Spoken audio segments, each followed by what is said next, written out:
Welcome back, everyone, to the After the Scales podcast presented by DJD Graphics, episode 36. I'm Jacob Dove of Phenom Motorsports, along with Shaun Blight of Canadian Racing Tours. And today's episode, I'm calling it the Blight Show because we have none other than KYE BLIGHT of and the Dirt Late Models out of Australia. KYE, thanks for being on the podcast today. Always a pleasure, guys. Thanks. So for our viewers who keep up with the late models, obviously KYE's car is pretty easy to spot on the trike, the bright yellow 31. He's run a lot of really good races this year out on some big crown jewels against really good competition. KYE, kind of just give us a little recap of your season. I know this is pretty much it for you for this year, so kind of walk us through how your year's gone. Yeah, so we left Australia with the hopes to run for the Mars Series full time. We wanted to try and support those guys, Matt and Jonathan and everyone at the Mars Series all year. And we're going to try and run top 3 in points and see how we shook out. We weren't going to do the whole Summer Nationals, but we were going to try and hit as many as we could. And then just fill in the blanks with the World of Outlaws and Lucas and some Eldora stuff. And we pretty much did all of that, except we're not able to finish off the Mars Series like we hoped for, but we did everything else we set out to. All right, KYE, you released a statement there on your Facebook page a couple weeks ago talking about how this would be your last season in America racing late models, at least for the foreseeable future. Just for those who maybe don't know, or maybe for those who did read it, mind just shedding some light on your situation? Yeah, so a couple of years ago, Paul and I sat down and we spoke about, the next 5 years. And that was pre-COVID. So we kind of planned to do the whole Summer Nationals. We wanted to do a whole lot of World of Outlaws races is what we wanted to do, see where we're at. And if it made sense, we're going to try and follow the World of Outlaws full time next year. Well, COVID happened and things, got put behind or whatever. But plans remained on track that we were going to try and do the full World of Outlaws. We applied for what was called a P1 visa, which is a sporting person's visa, which allows you over here for 12 months. And I was denied, just didn't meet the criteria or whatever, and can't come and spend 12 months here. So Paul and Alice have spent a lot of money. They put in a whole lot of effort and time and everything to allow me the opportunity to be over here. And I think they were a bit dejected that we weren't able to get it as well. So, we got to talking and my focus had shifted a little bit. Paul and Alice's had shifted a little bit as well. So we weren't really interested in coming back and just spending a couple of months and racing around and then going home again. Our goal was always to become a professional team and professional driver here in the USA. And when that kind of, when we realised that wasn't a achievable goal, at least in the foreseeable future, we made the decision to call it quits and, liquidate all the stock. And you're not the only Australian driver that has experienced some things like this. Obviously, James McFadden from Australia racing the sprint cars. He had some trouble trying to get over here from Australia to the U.S. to race earlier this year. For you personally, KYE, how difficult has it been on you, trying to live basically the American dream, trying to race over here and having, with family, you have, family members that are trying to support you and then obviously team and sponsors? Yeah, we completely understood the sacrifices it was going to take. Financially, my wife, she's awesome, absolutely unbelievable. She's been at home on her own, working away, raising our son, just amazing, you know what I mean? For me to come over here and have a crack at living my dream, So she's been awesome, but it was tough, really, really tough. Obviously, we have to run really well to make money. Paul and Alice have supported me amazingly to, help me afford to do this. But, it was tough. And being away from them as well was brutal, right? Like, I'll wake up in the morning, races live, 9 o'clock. Curie's already in bed. Jamie's just ready to go to bed as well. So you got like half hour or whatever to chat away. And then I go about my day. And then just as, I'm about to go on hot lap, that's when Huey and Jamie wake up and begin their day. So I don't get to speak to them during the racing night or whatever. So it just got to be really, really tough. But hey, we were committed to do it, and it just didn't work out, man. Yeah, it's really unfortunate circumstances. Obviously, wish things were different for you, Kai. You did say that you're not done. No. So what are your plans going forward then, as far as racing goes? Yeah, so I feel like I'm definitely not done in the USA.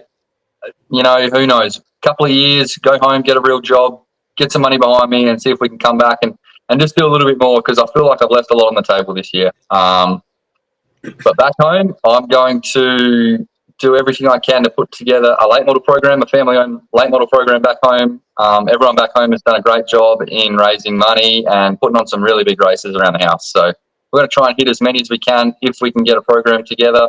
Everyone knows this is really expensive. So we're going to try and, get a program together for the late model back home. And then I run what's called a production sedan as well. That is pretty much like an IMCA stock car, I would say. And I absolutely love racing them as well. There's a lot of really talented drivers. We race for a lot of money, and the cars aren't that expensive. So bang for buck, I really enjoy going racing in them. And we're just going to race as much as we can and try and stay relevant. So as far as the Australian racing scene, for those who don't really keep up with it, as for us Americans, it's kind of strange sometimes seeing all these crazy dirt cars going backwards on the track, all these different classes and modified cars. Talk about, the whole Australian racing scene, how it's different from the US and how you kind of got into it. Yeah. So for me, it's pretty much like the USA, right? We all run the same direction as you guys. Our late models are very, very similar. There's like a couple of different rules, but for the most part, they're almost the exact same. The rules are very similar as far as officiating and all that. All that other stuff is kind of, New Zealand and England. Australia are pretty similar to the USA. So for us to come over here, although it's really different and tough and all that sort of stuff, it's not dissimilar. We can jump in a car and feel our way around pretty simply, and away we go. For those of us that maybe don't get to see the Australian racing scene a whole lot, although with Dirt Vision, it's making it a lot easier to keep track, especially during our winters. What is it about Australia? I mean, the talent that, yourself included, guys come over here, especially in the sprint car world, which I more so follow. Guys come over here and they don't miss a beat. They're winning races. Talk about the competition that's over there, and just kind of what those professional touring series are like in Australia. Yeah, I mean, I feel like there's a lot of promoters have spent a lot of money to bring over Americans. And you think you're going well and all that sort of stuff, and you're really dialed in, you're driving well, your car's good, then the Americans come over and kick your butt. So I would say early 2000s, really, the more Americans that came, they dragged the guys up, they dragged them up. They left some equipment behind, so all of our equipment got better back home. And then the gap was just brought a lot closer. Social media, you've got contacts, you can speak to crew chiefs, car builders, setup guys, all of that way easier. And then the ability just to jump on an airplane and do some racing. I mean, everyone always says I'd love to go and do it, save up, buy a plane ticket and make it happen. It's becoming easier and easier for everyone to come and do. So I feel like, especially the sprint car scene, there's a lot of great owners and a lot of talented drivers that are given the freedom to drive how they need to drive to win races. I know for me, when I owned my equipment, we weren't sure if we're going to race the next week, right? It was kind of just, we had great gear, but it's expensive to race. So we're trying to string together enough to go racing that week. We race that week. That might be my last week. So whatever it took to win, that's what we're going to do, because we might be parked up, right? Well, when you start driving for someone, for me, it was really tough to have that same mentality to make sure I didn't annoy my owner. I wanted to make sure I wasn't spending any unnecessary money for him, but also you got to run good, otherwise he's sacked, right? So for me, it was really hard to to drive for someone. As Paul's done it, he's been there, he's done everything all around the world. He completely understands, but still, it's tough for me, right? I feel like the thing back home in Australia for sprint car guys is a lot of them have owners, so it's just they get to learn how to act around owners, how they need to drive, all that sort of stuff. It's just same deal. The gap is just brought closer together. Right. And from your time, here in the U.S., you've been able to run a lot of great races. Yep. You've competed against a lot of really good competition. I mean, racing against Ricky Thornton Jr., Devin Moran, Bobby Pierce, all those top guys, racing events at Eldora. What are some highlights that you've taken away running over here in the USA?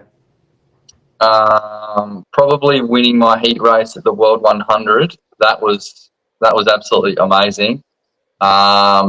We made the USA Nationals at Cedar Lake. I led a lot of laps in Summer Nationals stuff and Mars stuff, and we were really good early in the night. Like when we had to qualify in heat race, we had our stuff dialed in pretty good. I felt really comfortable early in the night, so running good. We started up front a lot. I'm very proud of that. We got to win a race at Monette, which I thought was pretty cool. But man, as I said before, I left a lot on the table. I didn't get to win a race, on Summer Nationals this year, and I didn't get to win a Mars race. We came really close. I feel like we came really close at Davenport, led like 20-something laps of the 30-lapper, and Turbo passed us and won, and that stung real bad. And then at Kankakee for the Mars deal, we led a lot of laps there, and I got passed with like 3 to go as well. So I've kind of stewed on them a little bit, and that's just not done yet, man. I hate to just end it like that and not, finish the deal off and get wins. Yeah, it definitely sounds like we're going to see you again. Like, sounds like you got a lot of unfinished business that's going to keep you motivated, and that's really cool. I'm really hoping that we get the chance to see you compete full time. Kai, what are some of the experiences that you've kind of taken with you competing against these guys that you're going to, when you do come back, that are really going to help you going forward? Yeah. Just so, like back home, you kind of can have 2 laps to kind of feel it out and let everyone sort themselves out, get spread a little bit, and then get up on the wheel and do what you have to do. We're over here, they're going to run over you before the green, Not run over you dirty, they're just like on the gas, up on the wheel, know exactly where to place their car. They have a great ability. The really good guys have a good ability to place their car and dictate you on entry or whatever, where you kind of get screwed up and they can just, make good laps. So I got a lot of bad habits from back home just because the tracks are a little wetter, and when your car's off, you kind of just get up on the wheel and make something happen on a cushion or whatever. We're over here, a lot of the times when you try and get up on the wheel and drive harder, you just end up going slower. So the ability just to slow down and really place your car in the right spot of the track is the most important thing that we'll take home and try and build on, and then hopefully one day when we get to come back, we'll be a lot further advanced. And I feel like over the years, maybe Australian drivers haven't gotten as much respect or as much exposure as they do now, which is a great thing for other international drivers coming and trying to race against the best. I know one driver that comes to mind that was kind of internationally recognized no matter what, Canadian, Australian, American, was Scott Bloomquist. And we've kind of talked about, Scott's legacy and how much he's impacted dirt late model racing. So I'm curious to hear what Scott kind of had an influence on you, Kai. Well, I think that every single dirt late model guy in Australia knows who Scott Bloomquist is. Sprint car guy, it didn't matter. Everyone just knew who he was. And I feel like he was just kind of a guy that there was no hurdle too tall for him. If he needed to try and nut something out or found a problem, he just worked around it. It was no drama at all. All you got to do is put your nose to the grindstone and figure it out and make it happen. And I feel like he did that. So whenever we get in a pickle or we want to try and achieve something or whatever, we realise that there's, again, no hurdle too tall to overcome because Bloomquist has already done it. And before we get into our rapid fire segment, I just wanted to point out that on Race Ranch's website, you can still get KYE BLIGHT merch. You can get shirts and sweatshirts. You can just scan the QR code on your screen. That'll take you right there. so you can load up. I know I need some Blight racing stuff before. Makes sense, right? That's right. That's right. Yeah, Kai, just one last thing before we get into it. So what are some goals of yours? You said you're going back to Australia, but what are some long-term goals that you want to achieve for yourself as far as, is there some bigger things that you want to achieve and check off your list? Yeah. So for me, I feel like the late model scene in Australia, I feel like I've won everything once. It's time to go and repeat. And there's a guy back home, his name's Brad Blake. I looked up to him when I was growing up. I really idolised him and wanted to emulate his success. And, if we can put together a program, I'd really like to try and, start knocking on the door of some of his records because, man, he won everything for a long, long, long time and still does. He's really good. So I haven't won a production sedan national championship. I'd really like to win that. So I live in Western Australia. The production national title is in a place called Toowoomba, Queensland next year. That's about 4,500 kilometres away, which is like completely the other side. USA, like it'd be Florida to California, like complete other side. So we're going to jump in the car, drive for 4 days and have a crack at that and see if we can add our name to the list of that deal. Like we said earlier, it's a lot easier to follow Australian racing, dirt racing specifically. Dirt Vision, Flow Racing have really kind of made the world of dirt racing a much closer place, which is really cool. You get exposed to a lot of different series and racing in different countries that maybe you otherwise wouldn't have. So that's been really cool. Kai, before we let you go, we've always got to end with our rapid fire segment. We've got 10 questions coming at you, brought to you by DJD Gear. You just come up with the first thing that comes to mind, and let's have some fun with this. Rightio. All right. So your favorite track in the U.S.? Eldora. Your favorite track in Australia? Albany Speedway. All right. You mentioned this just a few seconds ago. So who are some of your other racing heroes growing up? Back home, it'd be Brad Blake. Over here, I really looked up to Tim McCready. I got to spend some time with him in 2018, maybe. And they say never meet your heroes, but I'm glad I did. He was really cool. Yeah, I'm from the Northeast, so Barefoot Bob, his dad, Tim McCready, they've got a huge legacy up here. Your favorite restaurant in the U.S.? Texas Roadhouse. Every time we rain out on the road, we go straight to a Texas Roadhouse. 6-ounce sirloin, house salad, no tomatoes, no croutons, Italian dressing, and a side of brown gravy. I love it. All right, what's the junk food or snack food that you'll miss the most that you can't get in Australia? Great question. Mike and Ike's. I eat Mike and Ike's like they're going out of fashion. Okay, so away from the racetrack, what's your favorite thing or coolest thing that you've seen or done while you've been living in the U.S.? I'd like to say I went to Indy Motor Speedway. I went through the museum there. That was pretty cool. But I think it's in Dayton, Ohio. Is it the Air Force Museum or whatever? Yeah, that was an eye opener. I spent all day there. That was really cool. Every time I'm at Eldora, I'm always like, it always just seems like I run out of time. I really want to go check that out. So I got to do yourself a favor, mate. It's unbelievable. All right, I'll do that. All right, driving on the left side of the road or the right side of the road? Oh. So back home, right, we can't turn right on a red and it annoys the heck out of me. So I love driving over here and you see a red light, you just wheel off to the right. It's all good. So I like that deal. All right. Your favorite singer or band right now? Morgan Wallen. All right. Australia is known for your giant spiders. How big is the biggest spider you've ever seen?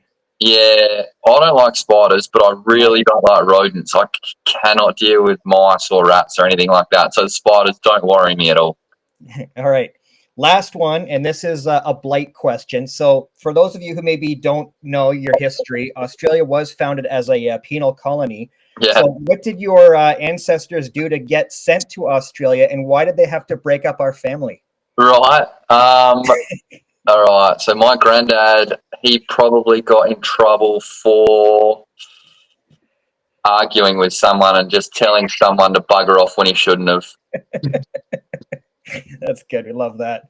All right, Kai, thanks for being a good sport, and look forward to seeing you back here racing in North America real soon, and good luck back home. Thanks very much. Cheers, guys. Right. After the Scales is proudly presented by DJD Graphics. From commercial and personal vehicles to racing bikes and cars of all makes, models, and disciplines, DJD Graphics can fully customize your vehicle to suit your needs. For more information, contact Darren and visit his website at www.djdgraphics.com. Tell him Shaun and Jacob sent you to receive special rates.